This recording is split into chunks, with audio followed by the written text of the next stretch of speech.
అరిపిరాల సత్యప్రసాద్ గారు Indian Institute of Rural Management ఆనంద్లో చదువుకున్నారు. గుంటూరు స్వస్థలం. ప్రస్తుతం ఐడిఎఫ్సి ఫస్ట్ భారత్ లిమిటెడ్లో లెర్నింగ్ అండ్ డెవలప్మెంట్ డివిజన్కి జనరల్ మేనేజర్గా పనిచేస్తున్నారు. జరుగుతున్నది జగన్నాటకం, రూపాయి చెప్పిన బేతాళ కథలు ఆయన రచనలు. కథల మీద, నవలల మీద సమీక్షా వ్యాసాలు రాస్తుంటారు. కొన్ని కథా సంకలనాలకు సంపాదకత్వం వహించారు. లఘు చిత్రాలను తీశారు. సినిమాలపై ఆయనకున్న ఆసక్తితో 5 ఏళ్ల పైగా విషయ సేకరణ చేసి ప్రపంచ సినిమా చరిత్ర అనే పుస్తకాన్ని రచించారు. అన్వీక్షికి పబ్లికేషన్స్ ద్వారా ఈ పుస్తకం ఇటీవలే విడుదలైంది.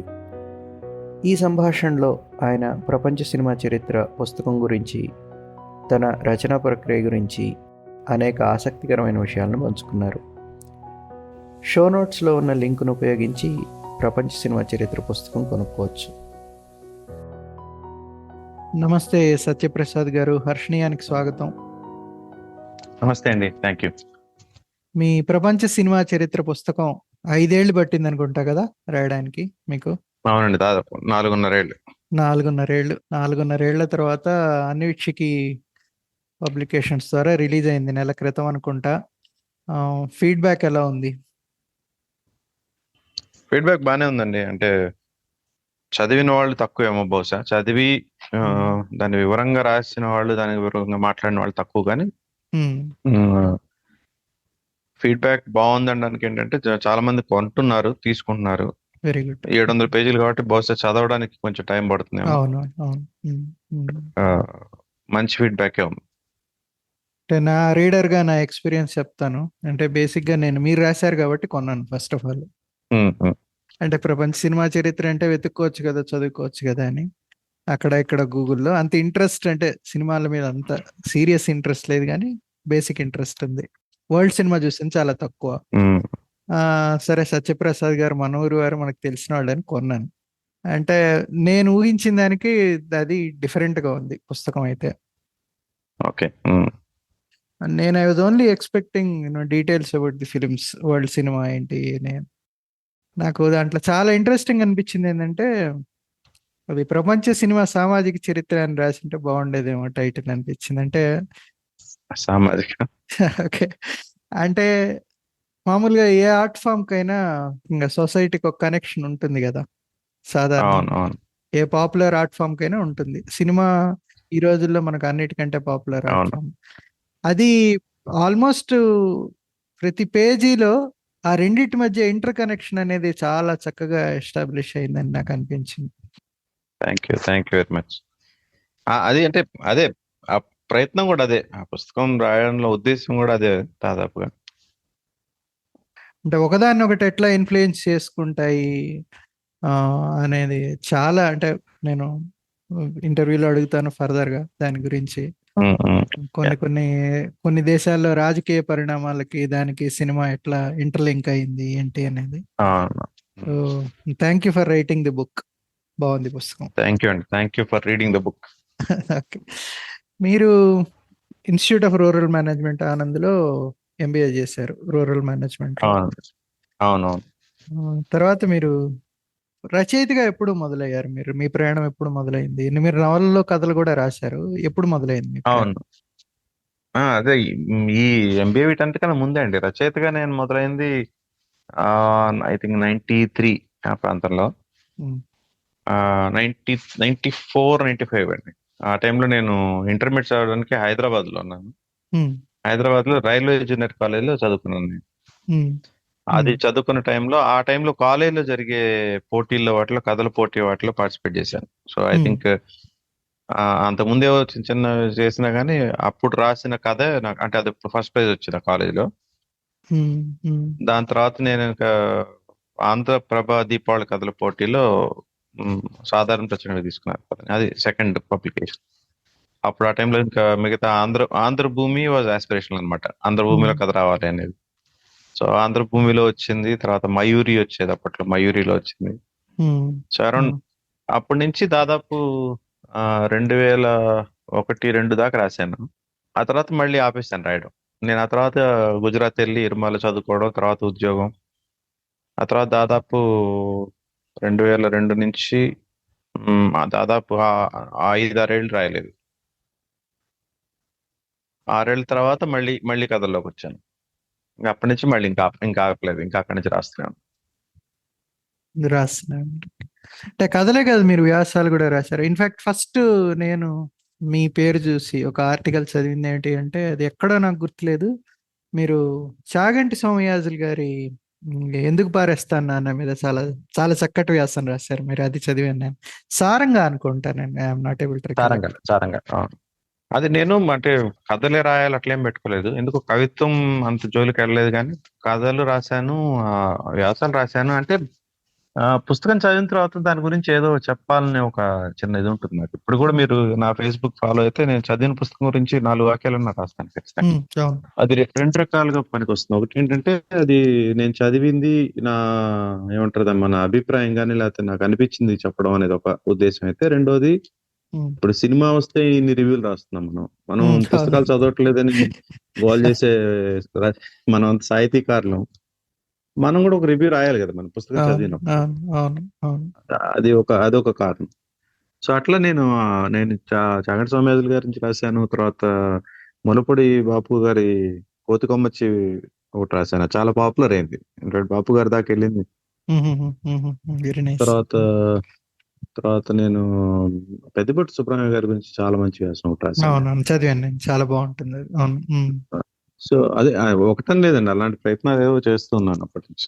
అంటే రాయటం అనేది కంటిన్యూస్ గా నడుస్తుంటుంది ఏదైనా ప్యారలల్ గా. అవును, అంతే అంతే.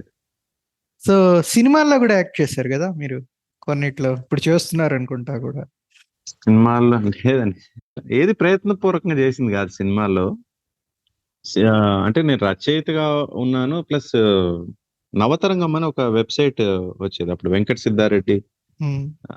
తర్వాత నేను చాలా యాక్టివ్ మెంబర్ గా ఉన్నాను, నేను వెంకట్, కత్తి మహేష్ గారు. సో మేము 4-5 చాలా యాక్టివ్ గా దాంట్లో వ్యాసాలు రాసేవాళ్ళు. అప్పుడు కూడా నేను కొన్ని సినిమా వ్యాసాలు దాంట్లో రాశాను. ఎక్కువగా ప్రపంచ సినిమా రాశాను, తర్వాత కొన్ని హిందీ సినిమాల రివ్యూలు రాశాను, పాత సినిమాల రివ్యూలు రాశాను. సో అట్లా నవతరంగం నుంచి సినిమా రంగంలోకి కొంచెం పరిచయాలు మొదలయ్యాయి.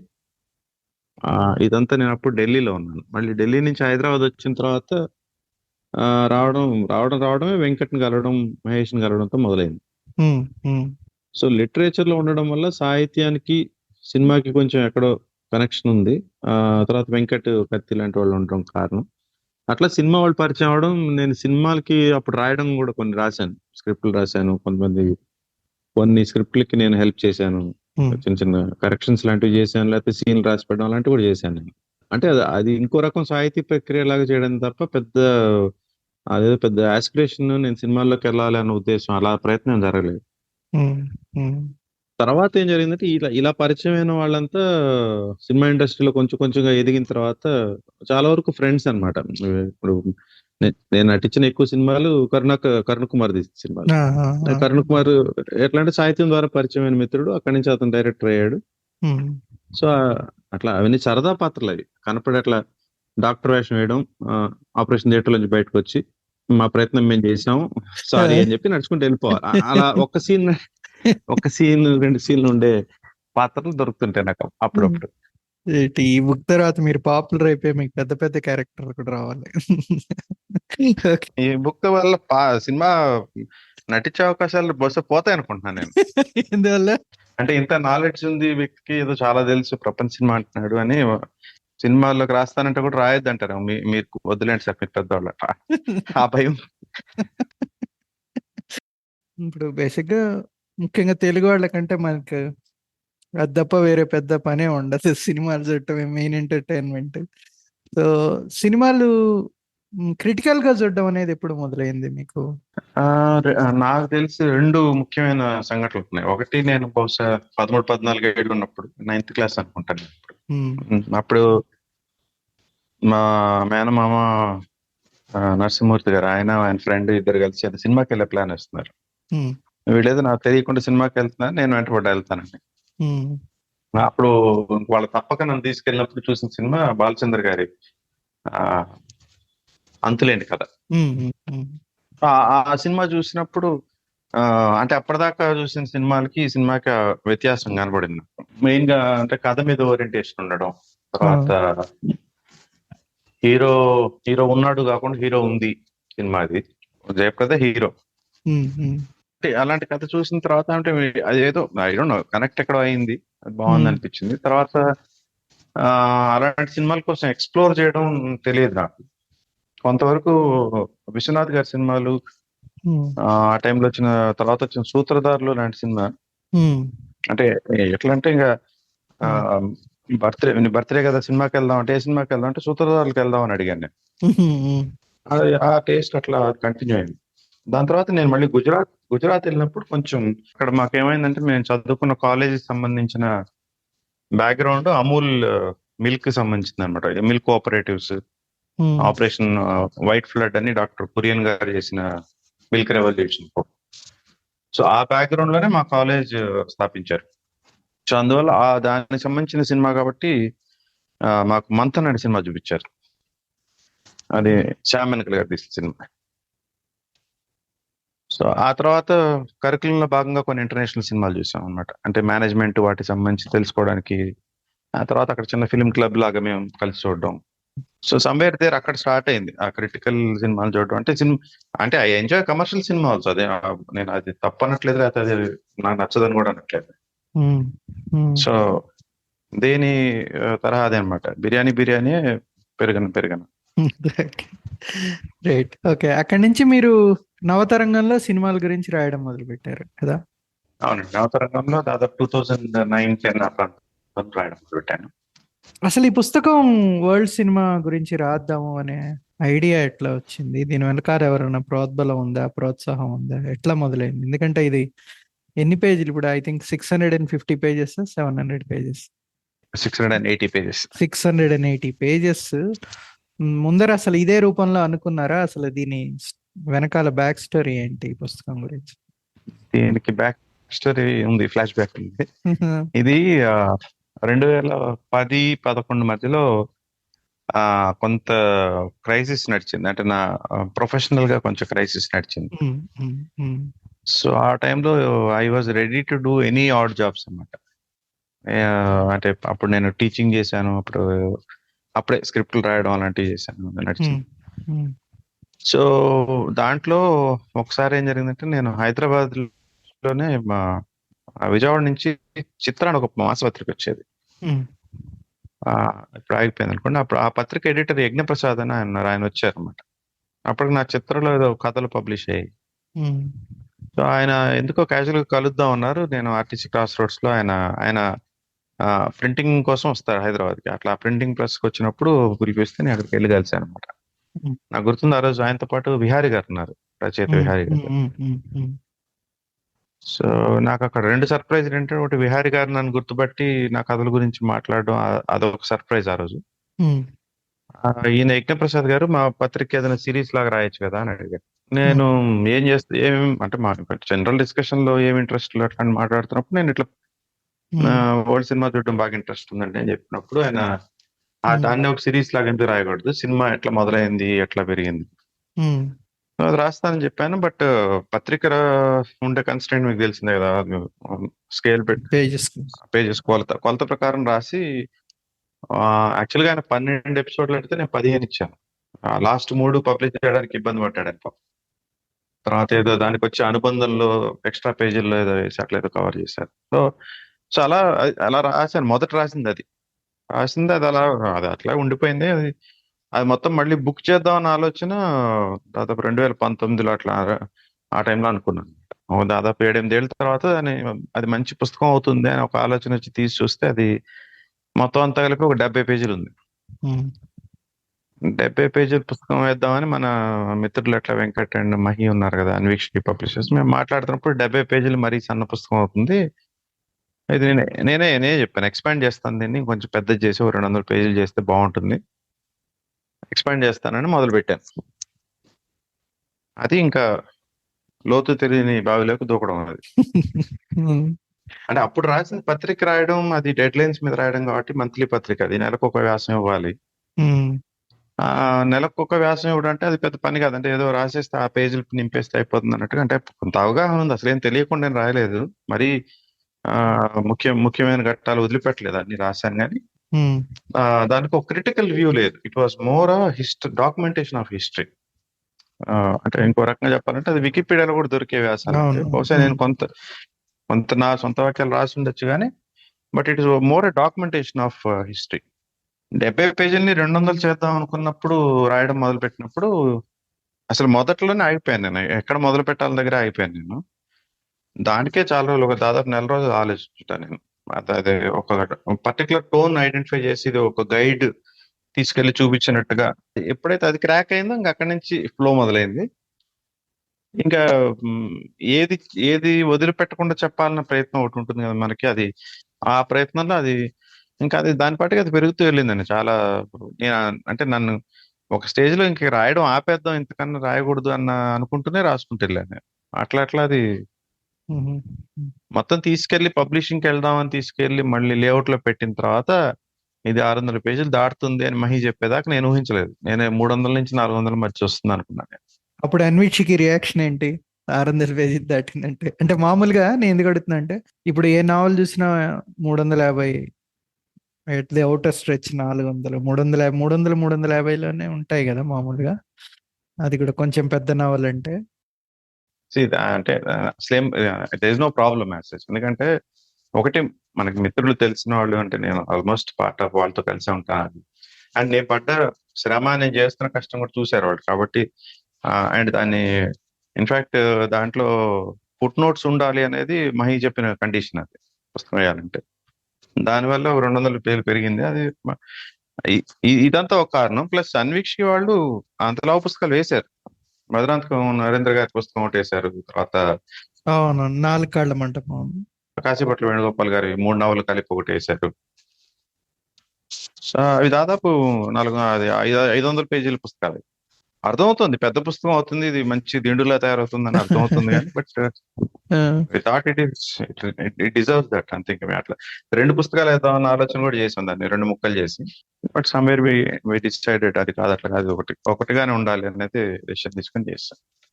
ఈ సొసైటల్ కనెక్ట్ అంటే సామాజిక పరిణామానికి సినిమాకి మధ్యలో ఉండే సంబంధం ఏవైతే ఉంటాయో వాటి ఇంటర్ రిలేషన్ ఏంటి రాద్దామని చెప్పేసి ఈ థీమ్ ఎప్పుడు మీకు మొదట్లో అంటే ఈ ఎప్పుడు అది స్ట్రైక్ అయింది ఇలా చేద్దాము అని చెప్పేసి? అది యాక్చువల్లీ స్ట్రైక్ కూడా కాదండి. అంటే మీరు యాక్చువల్లీ చూడండి, ఫస్ట్ చాప్టర్ లో అలాంటిది ఏం ఉండదు. యాక్చువల్లీ అప్పుడు అలాంటిది ఏం లేదు కూడా. అంటే మీరు టెక్నాలజీ గురించి మాట్లాడుతున్నారు కదా, సినిమా ఎట్లా ఆ, మొదలైంది? అదే మొదలైన టెక్నాలజీ గురించి మొదట్లో మాట్లాడినప్పుడు అలాంటిది ఏం బ్యాక్గ్రౌండ్ లేదు. ఒకటే ఒక కనెక్షన్ ఏముంటుందంటే అప్పుడున్న యాంటీ ట్రస్ట్ లా ఒకటి రావడం, అది తర్వాత తర్వాత తదనంతరం ఎడిసన్ మీద కూడా ప్రభావం చూపించడం ఒకటి ఉంటుంది అక్కడ. దాంట్లో ఆ మొనోపలి, ఎడిసన్ మొనోపలి హాలీవుడ్ ఎట్లా మొదలైంది, ఆ, అది కూడా ఇంట్రెస్టింగ్ అనిపించింది నాకు. అదొక్కటి ఉంటుంది. మళ్ళీ అక్కడి నుంచి మీకు ఎప్పుడైతే నేను జర్మన్ ఎక్స్ప్రెషనిజం గురించి రాయడం మొదలు పెడతానో, అంటే ది క్యాబినెట్ ఆఫ్ కాలిగరీ అనే సినిమా గురించి, ఇంకా ఆ సినిమా ఇన్వేరబుల్, ఇంకా దానికి వేరే రకంగా చెప్పే అవకాశం కూడా లేదు దానికి. ఆ సినిమా అలా ఎందుకుంది అనడానికి కారణం అప్పుడున్న సామాజిక రాజకీయ పరిస్థితులు. దానికన్నా వేరే ఆన్సర్ లేదు దానికి. It is invariable. సమాజానికి రాజకీయానికి ఉన్న సంబంధం చెప్పకుండా సినిమా చరిత్ర చెప్పలేం. ఆ రెండింటి గురించి మాట్లాడకుండా సినిమా గురించి మాట్లాడడం అసాధ్యం. అప్పుడు సినిమా అదే మళ్ళీ అది డాక్యుమెంటేషన్ అవుతుంది. ఈ సినిమా వచ్చింది, ఈ సినిమా వెళ్ళింది, హీరో రైజ్ అయ్యాడు, ఈయన పడిపోయాడు, అంతే అంతే ఉంటుంది కదా. నాకు చాలా కాలంగా ఉన్న ప్రశ్నకి మీ పుస్తకంలో సమాధానం దొరికింది.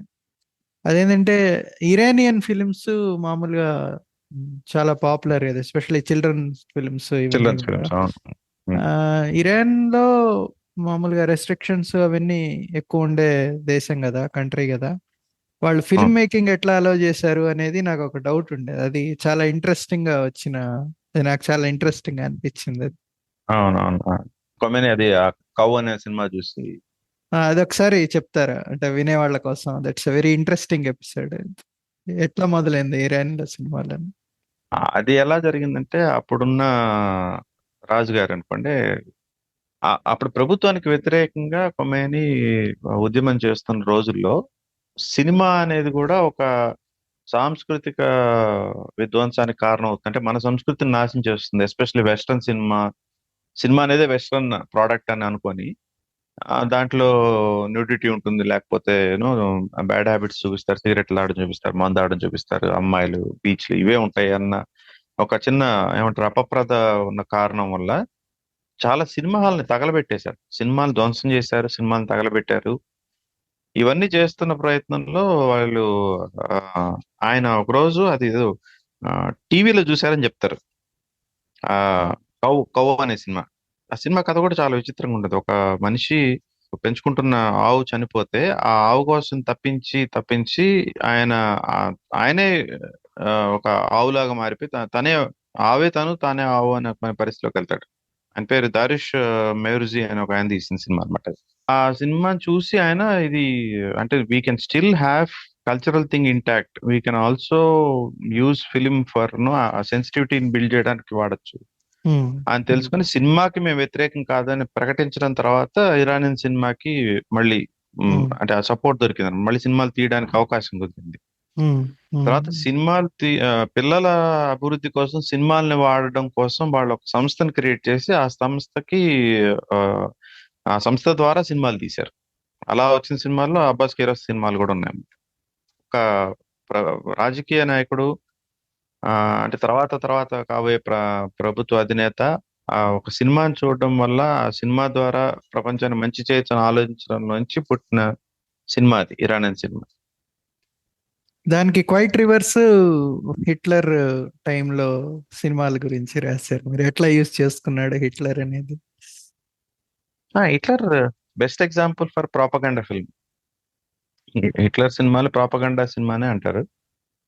సో ఆయన యాంటీ జూయిష్ విధానాన్ని చెప్పడానికి, తర్వాత తన ఆధిపత్యాన్ని ప్రూవ్ చేసుకునే విధంగా సినిమాలు, ఆ triumph of the will, Olympia, ఇలాంటి సినిమాలు ఆయన నిర్మాతగా ఉండి చేయించాడు అంటారు. అది ఎక్కడ అంత ఎవిడెంట్ కాదు, కానీ దాంట్లో ఉన్న కంటెంట్ చూస్తే నిజం అనిపిస్తుంది. ఇప్పుడు ఇంకోటి, ఈ పుస్తకం రాసిన పద్ధతి, మీరు రాసిన పద్ధతి ఇందాక అన్నారు కదా ఎట్లా ముందుకు తీసుకెళ్ళాలి అని. మీరు పుస్తకం మొదలు పెట్టడం 42,000 బీసీలో మొదలు పెట్టారు గుహలో. అవును. తర్వాత అక్కడి నుంచి అదేదో ఎక్కడో కూడా రివ్యూలో చదివాను, చేయి పట్టుకొని తీసుకెళ్తున్నట్టుగా రీడర్ని తీసుకెళ్లారు. ఈ ఐడియా ఎలా వచ్చింది ఇలా రాద్దాం అని చెప్పేసి? అంటే మీరు you will be talking as a narrator, you will be taking అతని రీడర్ ని తీసుకెళ్తుంటారు మీరు పాఠకుడిని. యా, అది జస్ట్ అకర్డ్, బట్ దానికి రీజన్ ఉంది. అంటే what went behind that was how do I make this history sound like a fiction or no narrative fiction, so that it catches the reader's attention. పాఠకుడు చదవాలని ఉత్సాహం చూపించి అదేదో బాగుంది, భలే ఉంది, భలే ఉంది, చదువుకుంటూ వెళ్ళేట్టుగా రాయాలనేది ప్రయత్నం. సో అది ఎలా రాయాలనే ఆలోచనలో ఆ ఫస్ట్ చాప్టర్ లోనే మొదలు పెట్టిన ఫస్ట్ 10 లైన్లోనే వచ్చింది. అది ఎలా వచ్చిందో తెలియదు, కానీ ఎడిట్ చేసింది ఏం కాదు. మొదటి 10 లైన్లోనే వచ్చేస్తుంది ఆ మోడల్. ఇంకా దాన్ని పట్టుకున్నాను నేను. నాకు అర్థమైంది ఇది ఏదో హోల్డ్ చేస్తుంది, గ్రిప్ దొరుకుతుంది, పాఠకుడు గ్రిప్ లోకి వస్తుంది అని అర్థమైంది నాకు. ఇంకా అది కంటిన్యూ చేశాను. అయితే దానివల్ల కూడా నేను I think out of this 4.5 years 1 year I give it that style only. అలా రాయాలంటే అలాంటి సందర్భం ఒకటి ఉండాలి కదా. అదిగో చూడండి, ఎడిసన్ అక్కడ కూర్చొని గట్టిగా నవ్వుతున్నాడు అంటే ఆయన నిజంగా చరిత్రలో గట్టిగా నవ్విన సందర్భం ఏదో పట్టుకోవాలి నేను. పట్టుకోవాలి. ఇప్పుడు మీకు వాల్ట్ డిస్నీ వాళ్ళు ఫస్ట్ సినిమా తయారు చేసినప్పుడు నేను వాళ్ళ దగ్గరికి తీసుకెళ్లి వాళ్ళు షో వేస్తున్నారు చూడండి అని చెప్తాను. వాళ్ళ ఫ్యామిలీ మెంబర్స్ కూడా షో వేస్తుంటారు. ఆ షో వేస్తున్నప్పుడు జరిగే ఇన్సిడెంట్లు, వాళ్ళు చప్పట్లు కొట్టడం, ఇంకోళ్ళు ఎవరు నవ్వడం, ఇవంతా నేను రాశాను. అది నిజంగా జరిగింది చరిత్రలో. వాల్ట్ డిస్నీ ఇలా ఫస్ట్ టైం తీశాడు, విలీస్ బోట్ అనే సినిమా తీశాడు, ఇట్లా కార్టూన్ సినిమాలు పెరగడానికి కారణం అయింది, అదంతా వాస్తవమే. అది మామూలుగా రాసేయచ్చు, కానీ ఇలాంటి ఒక సందర్భం ఎతికి ఆ సంఘటన దగ్గరికి వెళ్ళి అక్కడి నుంచి, అంటే అప్పుడు ఇంకా ఎక్కువ ఎతకాలి నేను. అదే నా ప్రశ్న. అది ఇప్పుడు ఎనక్డోట్స్ అన్ని రాశారు కదా మీరు, అనెక్డోట్స్ అన్నీ జరిగినవే కదా? అనెక్డోట్స్ అన్నీ మీరు చెప్పేవన్నీ అన్ని జరిగినవి. అన్ని జరిగినాయి. అవి చాలా టైం పట్టే ప్రక్రియ కదా? ఎక్కడి నుంచి వెతికి తీసుకొచ్చారు? అంటే నెట్లో దొరికాయా పుస్తకాలా? ఎట్లా ఇది? అంటే దీని వెనకాల రీసెర్చ్ ఏముంటుంది? ఇప్పుడు బేసిక్ గా ఫలానా సినిమా వచ్చింది, ఫలానా సినిమాకి ఆస్కర్ వచ్చింది, లేదంటే బాఫ్తా వచ్చింది అని రాయటం, కాన్స్ లో వచ్చింది అని రాయటం, అది దొరుకుతుంది, మీకు డీటెయిల్ దొరుకుతుంది, ఎవడు డైరెక్టర్, కథ ఏంటనేది. ఈ అనెక్డోటల్ ఎవిడెన్స్ ఏదైతే ఉందో, మీరు అనెక్డోట్స్ రాశారో అక్కడక్కడ, ఉమ్, ఇవన్నీ మీరు ఎక్కడి నుంచి తీసుకొచ్చారు? అంటే దాని వెనకాల ఏంటి, ఎంత శ్రమ ఇది ఒక్కటి కాదని ఐ మీన్ దానికి ఒక చోట నుంచి దొరకవు అవి, ఒక చోట ఆబ్వియస్లీ దొరకవు. ఒకసారి ఆ సినిమా గురించి అవుతున్న వ్యాసంలో దొరకచ్చు, లేకపోతే ఆర్టిస్ట్ గురించి వికీపీడియాలో కూడా దొరకచ్చు, వేరే బ్రిటానికాలో ఉన్న వ్యాసాలు దొరకచ్చు. చాలా సార్లు నేను ఆ యూట్యూబ్ లో చూశాను చాలా వరకు. అంటే పాత ఇంటర్వ్యూలు అలాంటివి ఎక్కువ వెతికాను. తర్వాత సినిమా 100 సంవత్సరాలైన సందర్భంగా, 50 సంవత్సరాలైన సందర్భంగా కొంతమంది డాక్యుమెంటరీలు అలాంటివి కొన్ని చేశారు, ఒక్కొక్క చోట ఒక్కో దేశంలో. అవి చూశాను. తర్వాత తర్వాత ఫిలిం స్టడీస్ కోర్సెస్ ఉన్నాయి కొన్ని డిఫరెంట్ యూనివర్సిటీస్ లో, ఇంక్లూడింగ్ మన తమిళనాడులో ఏదో యూనివర్సిటీ కూడా ఒక కోర్స్ చేశారు. ఆ కోర్స్ వీడియోస్ అన్ని యూట్యూబ్ లో ఉన్నాయి. అవి చూశాను. సినిమా చరిత్ర మీద చేసిన అకాడమిక్ క్లాసెస్, అవి క్లాస్ రూమ్ వీడియోస్ కూడా చూశాను నేను. ఈ రోజు నేను ఏ, సచిత్ర గురించి రాయాలి అనుకున్న తర్వాత ఇంకా సచిత్ర దగ్గరకు వచ్చాను అనుకోండి. నేను 1951కి అక్కడికి వచ్చిన తర్వాత నేను ఇంకా ఇంకా చదువుతూ ఉంటాను అనమాట. ఇంకా అది ఆగిపోయి ఉంటుంది. రాయడం ఆపేసి అది రీసెర్చ్ మీదే ఉంటాను, చదువుతూ చదువుతూ చదువుతూ ఎక్కడో ఒక ఇన్సిడెంట్ దొరికిన తర్వాత మళ్ళీ వెళ్ళి టైప్ చేయడం మొదలు పెడతాను. ఒకటి రెండు మాత్రం నేను లిబర్టీ తీసుకుని, ఏంటంటే ఒకటి సచయిత్ర ఎక్కడో వ్యాసంగా రాసింది ఆయన చెప్తున్నట్టుగా చెప్పాను ఒక చోట. ఆయన వ్యాసంలో రాసిన మాటలే, మళ్ళీ దాన్ని మేము వక్రీకరించలేదు. తర్వాత మోస్ట్ ఇంట్రెస్టింగ్ గా చేసింది, కష్టపడి చేసింది, ఫ్రెంచ్ న్యూ వేవ్ గురించి రాసినప్పుడు అందులో ఆంద్రే బెజాన్ అనే ఒక ఆయన స్థాపించిన ఒక పత్రిక ఉంటుంది, కాయేదు సినిమా అనే ఫ్రెంచ్ పత్రిక. ఆ పత్రికలో జాన్ లుక్ గోదా, తర్వాత తుర్ఫా గాని వీళ్ళంతా, రెన్ వాళ్ళంతా అక్కడ పనిచేసేవాళ్ళు, చెబ్రోల్ వీళ్ళంతా. ఆ పత్రిక నుంచి వాళ్ళు వ్యాసాలు రాసేవాళ్ళు. ఇంతవరకు కరెక్ట్. ఆ పత్రిక ఆఫీస్కి వెళ్తే వాళ్ళందరూ మాట్లాడుకుంటున్నట్టుగా నేను ఒక సీన్ క్రియేట్ చేసి అది పూర్తిగా ఫిక్షనల్ గా రాశాను. కానీ ఫిక్షనల్ గా రాసినప్పుడు గోదార్ చెప్పిన మాటలు కానీ, త్రుఫా చెప్పిన మాటలు కానీ, లేకపోతే ఆంధ్రే బెజాన్ చెప్పిన మాటలు కానీ వాళ్ళు రాసిన వ్యాసాల్లో నుంచి తీసుకున్న వాక్యాలు. అంటే ప్రతిదానికి ఒక బేసిస్ ఉంది. సో అందుకని దాని I can it's not completely fiction అని కూడా అనడానికి లేదు. ఆ సీన్ వాళ్ళు చెప్పిన మాటలు వాళ్ళు చెప్పినవే, ఆ సందర్భంలో చెప్పినవి కాకపోవచ్చు, అంత ఆ రోజు చెప్పినవి కాకపోవచ్చు. ఇప్పుడు 20 చాప్టర్లు ఉన్నాయి కదా పుస్తకంలో, 20 చాప్టర్లు టోటల్. దీంట్లో మీకు బాగా కష్టపడి రాసింది ఏంటి, బాగా ఇష్టపడింది ఏంటి ఈ అధ్యాయాల్లో? బాగా కష్టపడింది ఫ్రెంచ్ న్యూ వేవ్ అండి. చాప్టర్ నెంబర్ నాకు కరెక్ట్ గుర్తులేదు, కానీ ఫ్రెంచ్ న్యూ వేవ్ రాయడానికి ఎక్కువ కష్టపడ్డాను. కారణం ఏంటంటే ఫ్రెంచ్ న్యూ వేవ్ నాకు బాగా తెలుసు, నేను తొందరగా రాసేస్తానని కూడా అనుకున్నాను. నేను మొత్తం ప్రపంచ సినిమాలు ఎక్కువ చూసినవి ఆ న్యూ వేవ్ సినిమాలే ఉంటాయి బహుశా. అంటే ఇట్ వాజ్ పాత్ బ్రేకింగ్. అక్కడి నుంచి మారిపోయింది సినిమా అనేది, చూసే విధానం మారిపోయింది. సో అక్కడ కొంచెం ఆ ఆథెంటిసిటీ తీసుకురావడం కోసం నేను ఫ్రాన్స్ ప్యారిస్ వీధుల్లో బాగా తిప్పుతాను పాఠకుని. అది కష్టపడాల్సి వచ్చింది.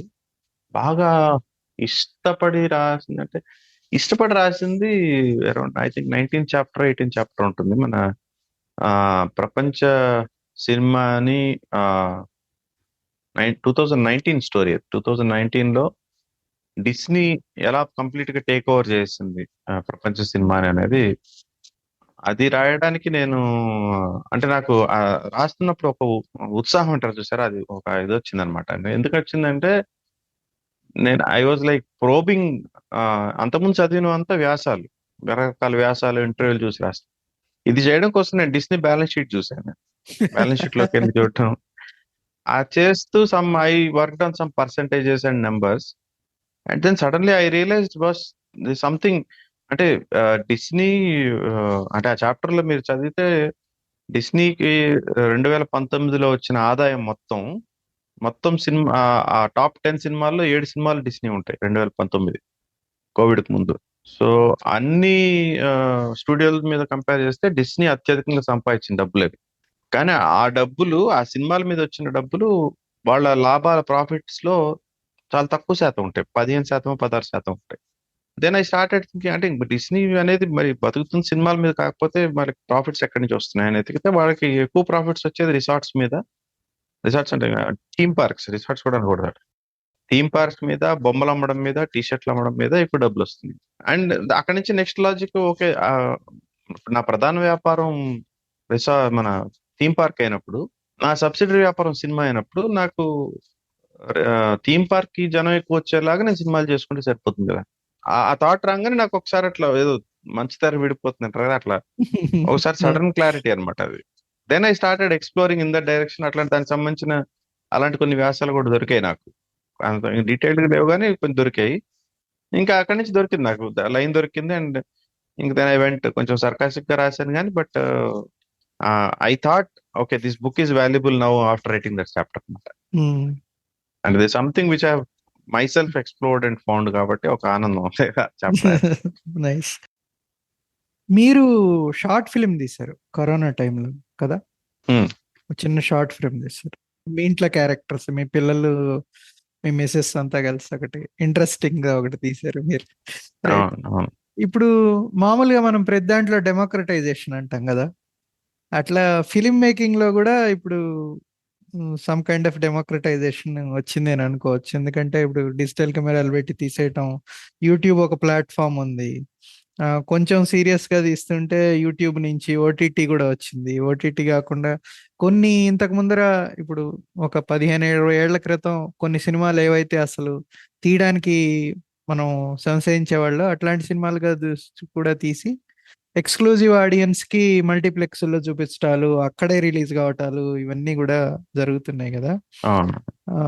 ఈ ప్రెడిక్షన్ ఏంటి, డైరెక్షన్ ఏంటి, ఎట్లా వెళ్తుంది సినిమా, ఏం కాకపోతుంది కాంటెంట్ వైజ్ కానీ ఇది కానీ? ఇండియన్ సినిమా లేటెస్ట్, ఇప్పుడు మనం ఇండియన్ సినిమా ఫైనల్ గా మనం మాట్లాడుతుంటే ఏ డైరెక్షన్ లో వెళ్తుంది అంటారు మీ ఉద్దేశం? అదే డిఫరెంట్ పర్స్పెక్టివ్స్ నుంచి చూడాలి.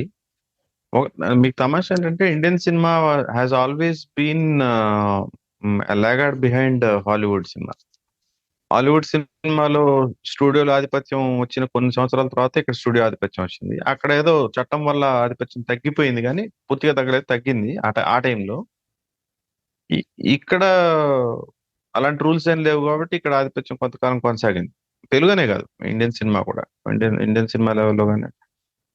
అట్లాగే హీరోల స్టార్డమ్ లో అక్కడ కొంతకాలం నడిచింది, తర్వాత తగ్గింది. ఇక్కడ ఇంకా నడుస్తోంది ప్రస్తుతం. అండ్ హాలీవుడ్ ఇన్ఫ్లుయెన్స్ నుంచి ఇప్పుడు తప్పించుకోలేని పరిస్థితిలో ఉన్నాయి ప్రపంచ దేశం ఏదైనా కానీ. ఎలా అయితే western culture or western food ఎలా అయితే మనల్ని ఎన్క్రోచ్ చేస్తున్నాయి స్లోగా, ఇది Hollywood style of film making or Hollywoodization of world cinema కూడా నడుస్తుంది ప్యారలల్ గా. అండ్ దాని క్లియర్ ఇండికేషన్ ఏంటంటే మన దగ్గర వచ్చే ఆర్ఆర్ఆర్ సినిమాలు కానీ, ఇంకా నెక్స్ట్ రాబోయే హై బడ్జెట్ యూజ్ చేసి, టెక్నాలజీ యూజ్ చేసి వస్తున్న సినిమాలన్నీ ఆ ఇమిటేషన్స్ లోనే ఉన్నాయి.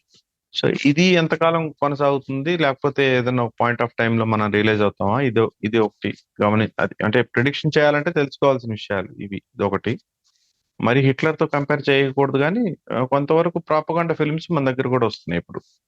ఓకే, ఇది కేవలం ఇప్పుడున్న ప్రభుత్వం కారణంగా ప్రస్తుతం సమాజంలో ఉన్న హిందూ ఫెర్వర్ ని ఎన్కాష్ చేసుకోవడానికి తీస్తున్న సినిమాలా, లేకపోతే దాన్ని ఎంకరేజ్ చేయడానికి తీస్తున్న సినిమాలా? దీని వెనకాల ప్రభుత్వం ఉందా, లేకపోతే జస్ట్ ఒక సినిమా హిట్ అయింది, దేవుడు ఉంటే సినిమా హిట్ అవుతుంది కాబట్టి దేవుడి మీద సినిమాలు తీద్దాం అన్న ఒక గొర్రెల మంద వ్యాపారమా? ఇది ఇంకా మనకి స్పష్టంగా తెలియదు. బహుశా తెలియకపోవచ్చు కూడా, లేదా ఇంకెవరో ఇంకో 10 ఏళ్ళ తర్వాత వెనక్కి తిరిగి చూసి మనం చెప్పొచ్చు బహుశా. సో ఇది ఒక ట్రెండ్ లా కంటిన్యూ అయ్యి ఇది ఒక ట్రెండ్ నడిచే అవకాశం కూడా ఉంది. This is all near future talk. ఇంకా మీరు అన్నట్టు టెక్నాలజీ వాడటం, తర్వాత అవకాశాలు ప్రదర్శించడానికి ఉండే అవకాశాలు, తీయడానికి ఉండే అవకాశాలు, డెమోక్రటైజేషన్ ఆఫ్ సినిమా అది ఖచ్చితంగా జరిగింది. అండ్ అది ఎప్పటి నుంచో జరుగుతూనే ఉంది. It is not that it is not there, మొదటి నుంచి ఉంది. సో ఇది ఇంత ఒక సైడ్ అయితే, ఇంకోవైపు టెక్నాలజీ ఓరియంటెడ్ గా మారుతున్న కారణంగా డెమోక్రటైజేషన్ ఆఫ్ సినిమా అది జరుగుతూనే ఉంది, ఎప్పుడు జరుగుతూనే ఉంటుంది. అది ఇప్పుడు అవకాశాలు పెరుగుతున్నాయి. OTT I don't think OTT is also kind of monopolization జరుగుతోంది అక్కడ. ఓటీటీలో అన్ని సినిమాలు ప్రదర్శిస్తారని నమ్మకం లేదు. Okay, OTT some other problem with, అది వేరే ఎప్పుడైనా మాట్లాడుకోవచ్చు కానీ, but OTT wants content that will attract more subscribers. So OTT వాళ్ళు సినిమా, ఎలాంటి సినిమాల కోసం చూస్తారు వాళ్ళు? సబ్ కొత్త సబ్స్క్రైబర్స్ ని తీసుకొచ్చే సినిమాల కోసం చూస్తున్నారు. ఆ, ఉన్న సబ్స్క్రైబర్స్ కోసం సినిమాలు ఇద్దామన్న ప్రయత్నంతో సినిమాల కోసం ఎతకట్లేదు. అంటే ఈ రెండో వర్గం ఏమవుతుందంటే, ఉన్న సబ్స్క్రైబర్స్ కి రకరకాల సినిమాలు ఇవ్వాలి అనే ప్రయత్నం చేసే వాళ్ళు ఏం చేస్తారంటే, చిన్న సినిమాని చూడకుండా, చిన్నది పెద్దది అనే సంబంధం లేకుండా కంటెంట్ ఎక్కువ ఉండాలని చూస్తారు. ఇంత కంటెంట్ స్టోర్ చేసుకొని ఆ ఖర్చు పెట్టుకోవడం కన్నా, నేను ఒక సినిమా, కొత్త సినిమా, పెద్ద హీరోది ఒక సినిమా పెడితే అది సబ్స్క్రైబర్స్ ఎక్కువ మంది వస్తారనుకుంటే దానికి ప్రిఫరెన్స్ ఎక్కువ ఉంటుంది ఓటీటీలో. So probably OTT, at least the top 5 OTT channels may not support the independent cinema future లో కూడా. ఇన్ఫాక్ట్ దాంట్లో కూడా కొంత కన్సాలిడేషన్ జరుగుతుంది, కొన్ని ఎక్వైజిషన్ జరుగుతాయి. బహుశా డిస్నీ వచ్చి ఏదో హాట్స్టార్ ఆల్రెడీ తీసేసుకుంది, అలాంటి ఎక్వైజిషన్ జరుగుతాయి. సో ఈ ఇండిపెండెంట్ సినిమా చేసిన తర్వాత ప్రదర్శించుకోవడానికి డెఫినెట్ యూట్యూబ్ లాంటి ఛానల్, యూట్యూబ్ అనేది ఒకటి ఎట్లా ఉంది, అలాంటి ఛానల్స్ ఏవో ఆన్లైన్ ఛానల్స్, అవి వర్కౌట్ అయ్యే ఛానల్స్ అంతవరకే ఉంటాయి. ఇండిపెండెంట్ సినిమా తీయడానికి అంతకుముందు ఎన్ని అవకాశాలు ఉన్నాయి, అంతకన్నా ఎక్కువ అవకాశాలు ఉన్నాయి. ఇండిపెండెంట్ సినిమా ప్రదర్శించడానికి అంతకుముందు ఎంత తక్కువ అవకాశాలు ఉన్నాయి, ఇప్పుడు అంతే తక్కువ అవకాశాలు ఉన్నాయి. ఓటీటీ ఉంది కదా అని ఇండిపెండెంట్ సినిమాలు తీయడం అనేది మే నాట్ వర్కౌట్. కానీ ఓటీటీలో జరుగుతున్న మంచి ఏంటంటే, కొంచెం వైవిధ్యం ఉన్న కంటెంట్ కి అవకాశం దొరుకుతుంది. అంటే అది ఫిల్మ్స్ విచ్ మీరు థియేటర్ లో వేస్తే వెళ్ళి చూడం, కానీ ఇంట్లో వేస్తే చూస్తాం అనే కొన్ని సబ్జెక్టులు ఉంటాయి. Theatre is an extra wagons అంటారు కదా, అట్లాంటి ఎక్స్పీరియన్స్ అది. పెద్ద హీరో అక్కడికి వెళ్ళి విజిల్స్ చేయడం, పేపర్లు వేసేయడం, అదే అలాంటి సినిమాలకి ఇంకా థియేటర్ నడుస్తుంది. కానీ కంటెంట్ మీద ఫోకస్ ఉన్న సినిమాలు ఇక్కడికి వస్తాయి. బట్ దాని వెనకాల అదే, దానికి కూడా ఏదో ఒక cinema background, either producer or director or known actors, అలాంటి వాటికి ఎక్కువ ప్రిఫరెన్స్ వస్తుంది. కానీ మొబైల్ తో కూడా సినిమా తీసేయచ్చు అని ఎక్కడో నెల్లూరులోనో, కాకినాడలోనో, అనంతపురంలోనో తీసిన సినిమా ఓటీటీలోకి వస్తుందని మాత్రం నేను అనుకోవట్లేదు. ఇప్పుడు ఈ 600 ఆడ్ పేజెస్ కదా, మీరు మేనేజ్మెంట్ స్టూడెంట్ కదా, ఎన్ని మ్యాన్ అవర్స్ స్పెండ్ చేస్తుంటారు? రాయడానికి ఎన్ని మ్యాన్ అవర్స్, రీసెర్చ్ కి ఎన్ని మ్యాన్ అవర్స్ అప్రాక్సిమేట్ గా? అంటే రాయడం మొదలు పెట్టడం దగ్గర నుంచి ఎండ్ చేయడం వరకు, if I count only that, మధ్యలో ఎన్ని బ్రేక్లు అయినా ఉండొచ్చు. ఎందుకు చెప్తానంటే, నాకు ఇప్పుడు నేను మామూలుగా నాకు నా డే జాబ్ నాకుంది, నా ఉద్యోగం చేసుకుంటాను నేను. సో నాకుండే టైం తెల్లవారుజామున ఒక 2 గంటలు, 2 గంటల మధ్య దొరుకుతుంది. సిస్టమేటిక్ గా చేశాను కానీ పర్లేదు. అంటే అరౌండ్ 4:35 ఆ టైంలో లేస్తానండి. 4:35కి, యాక్చువల్ 4కి 4:30 మధ్యలో లేస్తాను. బై 5 నార్మల్ గా ల్యాప్టాప్ ముందు పెట్టి కూర్చునేవాడిని. కాఫీ కలుపుకోవడం, పక్కన పెట్టుకోవడం, కూర్చోవడం. ఇంకా ఒక్కోసారి అది రీసెర్చ్ లో ఉండొచ్చు, లేకపోతే రాస్తుండొచ్చు. ఒకసారి రాయడం మొదలు పెడతాం, అది వర్కౌట్ కాదు. దెన్ ఒకసారి ఒక పదం రాసిన రోజులు కూడా ఉన్నాయి. జస్ట్ ఒక పదం రాసి ఇంక ఈ రోజుకి జాలని మూసేసిన రోజు. బట్ పాయింట్ ఏంటంటే, ఈ when I'm back in office ఇవన్నీ కష్టం, మైండ్ లో కూడా ఉండవు అవి. నేను మామూలుగా ఫిక్షన్ రాసేటప్పుడు నాకు ఎట్లా ఉంటుందంటే, నా మైండ్ లో కథ అంతా నడుస్తూ ఉంటుంది. అండ్ దాదాపుగా క్యారెక్టర్స్ అన్ని ఫిక్స్ అయిపోయి, డైలాగ్స్ కూడా ఫిక్స్ అయిపోయి, ఒక రాయడం మొదలు పెడితే ఒకటే ఊపులో కథ రాసేస్తాను నేను. సింగిల్ సిట్టింగ్ అనేది కథలు, నావన్నీ కథలు సింగిల్ సిట్టింగ్ లోనే అవుతాయి. 99% అట్లా అవుతాయి. ఎంత దారుణం అంటే, ఒకసారి నేను పెన్ పేపర్లో రాసే రోజుల్లో పెన్నుతో రాసి ఆ పేపర్లు ఎక్కడో కనపడకుండా పోయి, మళ్ళీ 2 రోజుల తర్వాత మళ్ళీ రాసి, ఆ పాతవి దొరికి 2 పక్క పక్కన పెట్టి చూస్తే సిమిలారిటీ దాదాపు 95% సిమిలారిటీ ఉంది, ఇంక్లూడింగ్ స్పెసిఫిక్ వర్డ్స్ అన్నమాట. అంటే దట్స్ వెన్ ఐ రియలైజ్డ్. అంటే దానికి కారణం కూడా ఉంది. ఇప్పుడు ఈ ఉద్యోగాలు చేయడం, ఈ మనకి టైం దొరకదు కదా, పెద్ద ఛాలెంజ్ తెలుసా నాకు. నాకు మూడున్నప్పుడు రాస్తానంటే నడవదు. నేను ప్రతిరోజు 5ంటికి రాయాలి. పొద్దున్న ప్రతిరోజు 5ంటికి రాయాలంటే ఎంత నరకం తెలుసా అది. నాకు కాదు, ఇంట్లో వాళ్ళకి ఎంత. ఒక్కో రోజు మంచి మంచి ఫ్లో వస్తుంటుంది. నెక్స్ట్ రాయబోయేది నాకు తెలుసు. ఇంకా క్రక్స్ అన్నమాట. ఇప్పుడు ఆ డిస్నీది అట్లా రాసినప్పుడు ఒక ఎక్సైట్మెంట్ ఉంటుంది కదా! ఆ లాస్ట్ లో ఇంకా వచ్చేసాం ఇంకా అక్కడికి. ఇది ఈ పారాగ్రాఫ్ రాసిన తర్వాత ఇంకా ఒక ఇమ్మెన్స్ సాటిస్ఫాక్షన్ ఉంటుంది అని ఒక ఫీలింగ్ ఉంటుంది మనకి. అప్పుడు అప్పుడు 8:30 అయింటుంది. పిల్లల్ని స్కూల్‌కి తీసుకెళ్ళాలి. నాకు ఆఫీస్‌కి లేట్ అయిపోతుంది. నిర్దాక్షిణ్యంగా ల్యాప్‌టాప్ మూసేసి లేచి ఎళ్ళిపోవాలి.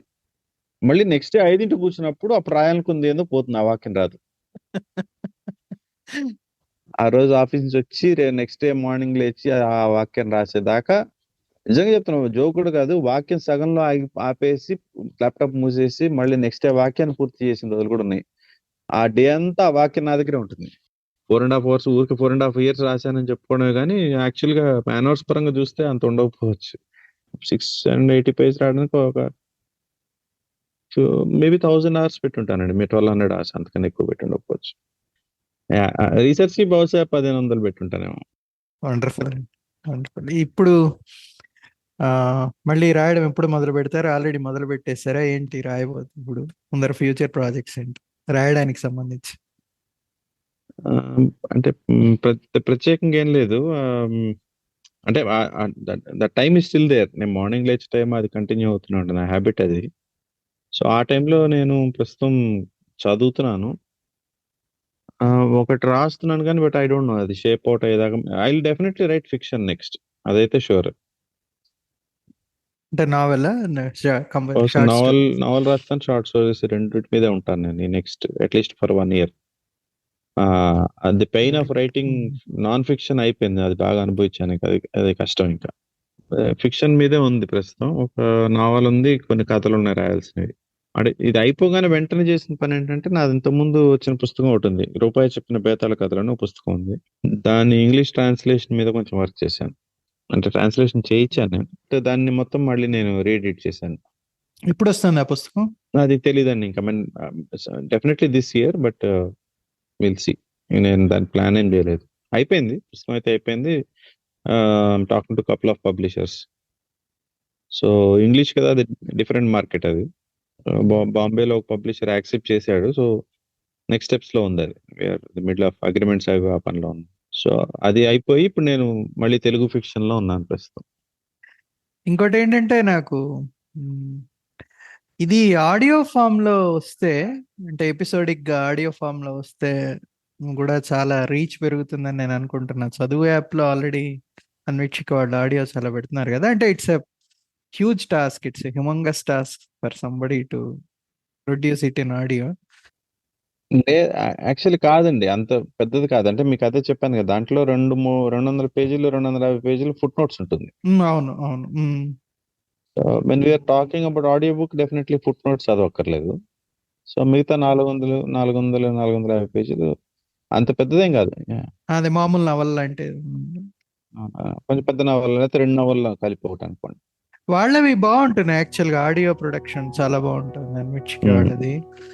ఇది గనక వస్తే ఎపిసోడిక్‌గా చాలా బాగుంటుంది. అంటే చాలా ఇంట్రెస్టింగ్ ఉంటుంది. ఆడియోలో పెట్టుకొని హాయిగా వింటూ వెళ్ళొచ్చు యాక్చువల్లీ. ఉంది. ఆలోచన ఉంది. We are working on that. చదువు వెంకట్ గాని లేకపోతే సంజయ్. సో, నా మిగతా పుస్తకాలు, ఆడియో బుక్స్ కానీ లేకపోతే ఈ బుక్స్ అక్కడే ఉన్నాయి చదువులో. ఇది కూడా అన్వేషించిందే కాబట్టి ఖచ్చితంగా చేద్దాం. అది కూడా ప్లాన్ ఉంది. ఓకే అండి. Thank you for your time. Thank you very much.